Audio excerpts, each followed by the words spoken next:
Hello, আমি Luna. আজ অনেক দিন পর ইচ্ছে হয়েছিল রাতে একটু এগ মাঞ্চুরিয়ান বানাবো, সাথে একটু পরোটা।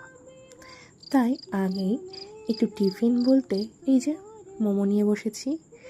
এটা স্ট্রিট স্টাইল টাইপো বললেই চলে, যেটাকে এখানে চলতি ভাষায় টাইপো মোমো বলে চিনি। সাথে দেখো দিয়েছে এই থিক স্যুপটা, যেটা আই গেস কর্নফ্লাওয়ার দিয়ে করা। আর 3 টাইপস অফ চাটনি দিয়েছে এখানে, কেচাপ, গ্রিন চাটনি আর এটাও মেবি রেড চাটনি, কিছু একটা হবে। খেয়ে দিয়েই বসে পড়েছি আমার এগ মাঞ্চুরিয়ান বানানোর কাজে।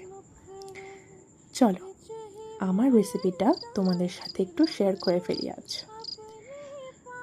পরোটার কাজ মাকে দিয়ে ডিমগুলোকে সেদ্ধ করতে বসিয়ে দিয়েছি। এবার একটা ছোট্ট বাটিতে কিছুটা কর্নফ্লাওয়ার, কিছুটা বেসন, স্বাদ মতো নুন আর গোলমরিচ, ম্যাগি মশলা দিয়ে হালকা করে জল দিয়ে একটা পাতলা ব্যাটার রেডি করে নিয়েছি। এবার সেদ্ধ ডিমগুলোকে 4 ভাগে ভাগ করে কেটে সেই ব্যাটারে ডিপ করে তুলে ফুটন্ত তেলটাতে দিয়ে হালকা করে ভেজে নেব। ভাজতে গিয়ে তো অনেক বড় দুর্ঘটনা ঘটিয়ে ফেলেছিলাম, সেখান থেকে বেঁচে যাই হোক অনেক রকম কাজই ভুলে ফেলেছি। এই যেমন লঙ্কা দিতে আমি একদমই ভুলে গিয়েছি।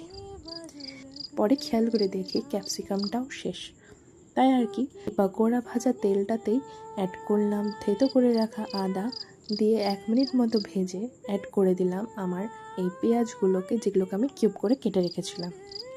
1 মিনিট মতো ভেজে এবার স্বাদ মতো নুন আর টেস্ট ব্যালেন্সের জন্য হালকা করে চিনি দিয়েছি আর একটুখানি সটে করে নিয়েছি। এবার এখানে আমি soya sauce, red chilli sauce আর টমেটো কেচাপ দিয়ে ভালো মতো নাড়িয়ে তাতে কিছুটা কর্নফ্লাওয়ার আর জল মিক্স করে একটা স্লারি বানিয়ে রেখেছিলাম, সেটাকেও অ্যাড করে দিব এই সসের মিক্সচারটাতে।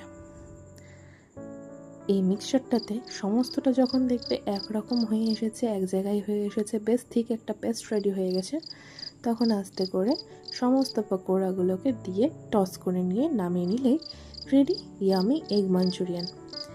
এর উপরে চাইলে একটু ধনেপাতা দিয়ে গার্নিশ করতেও পারো।